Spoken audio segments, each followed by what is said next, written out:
Palo Alto's own police department, in its tips and recommendations, which is posted on the city's website, says illumination plays a critical role in security as well. So be sure all your entrance ways are well lit, including backyard areas. So that little bit right there was from this raging debate over darkness playing out in the South Bay. Leaders in Palo Alto are trying to pass an ordinance that would limit how late people could leave their lights on. As you just heard, that idea is being met with concern from some people in the community. They say crime from encampments at a nearby creek is just one reason they want to be able to keep their lights turned on in some cases.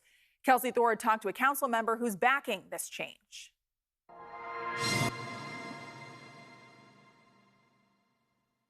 Palo Alto City Councilman Greer Stone is pushing for parts of the city to turn off the lights. Really, the idea around dark skies is trying to reclaim nighttime for those who are inhabiting in a community. The dark sky ordinance looks to lessen the amount of light pollution in the city at night by adding new regulations on when outdoor lighting can be on and how bright it can be. We've lowered essentially the temperature that lights can be down to 2700 Kelvin, which really brings outdoor lighting down to kind of that more amber lighting rather than that really bright that bright LED type of lighting that we've become so used to.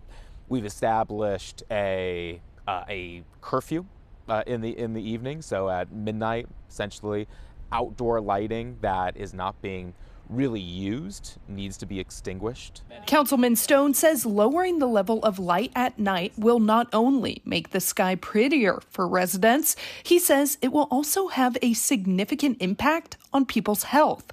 And there are a lot of negative health impacts of not having dark skies and being overstimulated in the evenings, from increased dementia and cancer risks to worse youth mental health issues and, of course, disruption of circadian rhythms.